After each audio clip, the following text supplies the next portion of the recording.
Hey, welcome back to Project Me, day 75, I think. Let's have a brief check-in, hopefully a very short video, and then we'll get on with our lives. How exciting! In my case, I'm gonna go sleep after this. Well, actually, I'm gonna do something else first, and then I'm gonna go sleep. But, without further ado, let's get into it. So, those three tasks that I set for myself. Learning Arabic every night, reading a chapter of a book, and reading an interesting article. I'm satisfied to say I've been mostly committed to that and keeping up to date with it.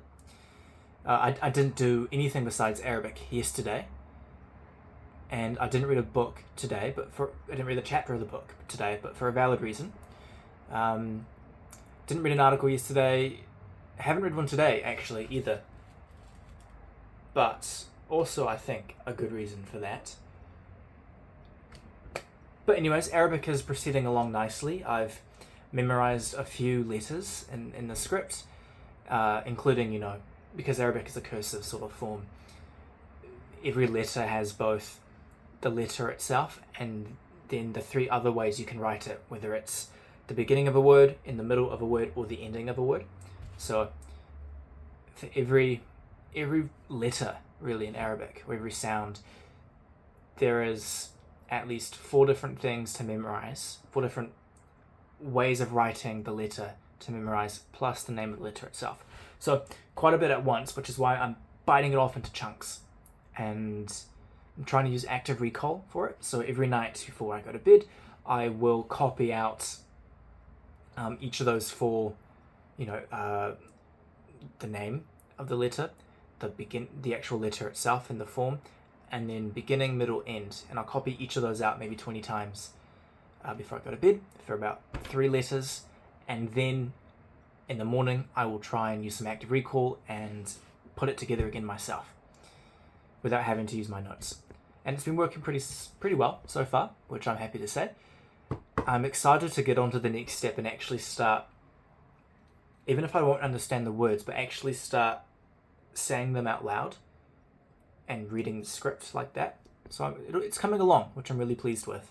I have until middle of next year-ish to get somewhat of some experience, or at least some understanding of how to share some things I want to say in Arabic. That's my self-imposed deadline. Okay, so that's Arabic out of the way. So after this video, I'll do some more Arabic, and then I'm going to head to bed. Besides that, article, I read something day before yesterday. What was it? I think I was really interested in the following on from the 4B movement in South Korea that I discussed in the last video. I was really interested in other sort of feminist movements that sort of arose out of that. So I found an article that I read. I wasn't actually very impressed by the article. I didn't think it was very well written, unfortunately. So not really a waste of my time, but I certainly could have found something better, I think. But looking forward to finding something better in the next few days as well. Tomorrow, that is.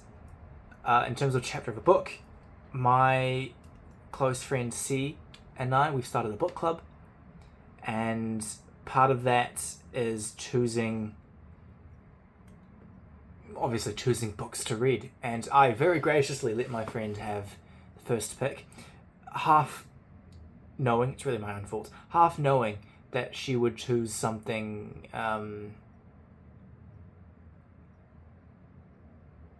not very narrative-like. I wanted to read Hemingway, or just something that would be an easy read, very, very story-like, something to take my minds off of the troubles of real life and, the academia that I have to read for my current university paper that I'm doing. So instead, naturally, my friend, the very gifted, intelligent, intellectual that she is, chooses Who's Afraid of Gender by Judith Butler, which amused me greatly. I'm good pick. It's an important read, I think. Do I have regrets about letting her choose first? Yes. I would much rather have read something that was a little bit less dense, and something I could just breeze through without having to think critically about. But hey, I have the choice next time, and that's okay. So we'll get there one day. Um, and I told her that. I said it amuses me greatly that you've chosen this book, and she laughed and said, "Well, you're going to learn a lot, Ben." I don't really know how to take that. Um, no, I'm very excited. In all seriousness, I'm very excited. Sorry, no, excited is the wrong word. I'm interested. So we'll see how that goes. We read the introduction and discussed it today, so that was why I didn't read a chapter of a book today. My favorite part stretch. The part that stood out to me the most is the way that Judith Butler uses. So she'll paint a picture about what one side is arguing, and then she'll use that side's arguments and logic to tear its own argument apart, mainly by pointing out double standards. I find that to be really interesting. The other thing that really struck me was that she doesn't actually cite a lot, at least not in the introductory chapter. I'm sure she cites tremendously where it's necessary, but it just surprised me that there wasn't actually a whole lot. There was maybe just a few footnotes, if anything, naturally some in-text citations, but for the amount of claims I thought she was making, I thought she provided woefully insufficient support. But again, early days, introductory chapter, I'm excited to see where she goes. Nevertheless, what's coming up this week, and then we'll wrap it up.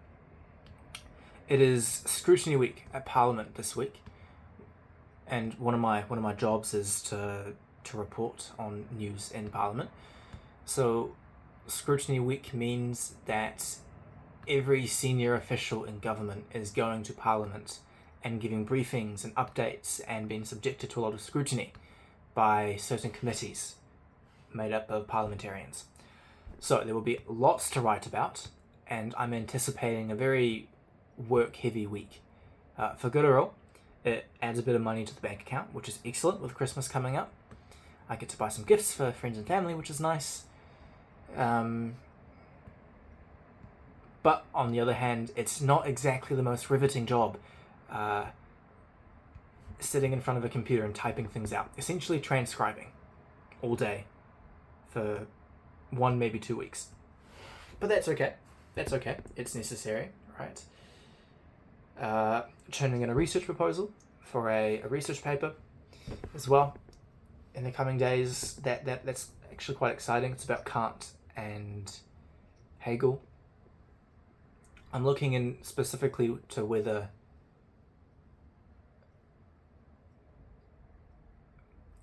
democratic peace theory is actually rooted in Kantian thought.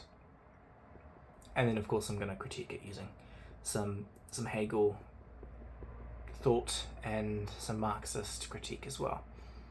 It'll be interesting. What else? A few to-do things for the think tank. I had a wonderful meeting today with a guy who was interested in an internship at the think tank. So I met him today for coffee. Lovely guy. Really excited to work with him. Yeah, just genuinely good guy. Really like him. Anyways, that's it for me. I don't think I have anything else to say. We're proceeding well enough along my KPIs, my performance indicators, those 3 tasks that I set. I will just say one more thing.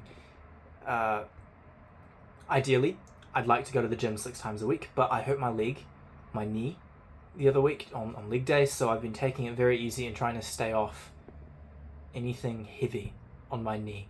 It's been about a week and a half so far. It still feels quite odd, which I'm not a fan of, and I might actually have to get it checked out, particularly because it's summer season here and I'd like to go running again. So it's been gym 4 times a week, which is okay. It's fine. But it would be nice to go back to 6 times a week, because that's what I said I would do. But anyways, we'll leave it there. That is it. That's my check-in. We're somewhat on track. 2 out of 3 KPIs generally met each day of the week. So that's good. Yeah, excellent. Okay, take care, guys. All the best. Hope you have an absolutely wonderful day and rest of your week. Cheers.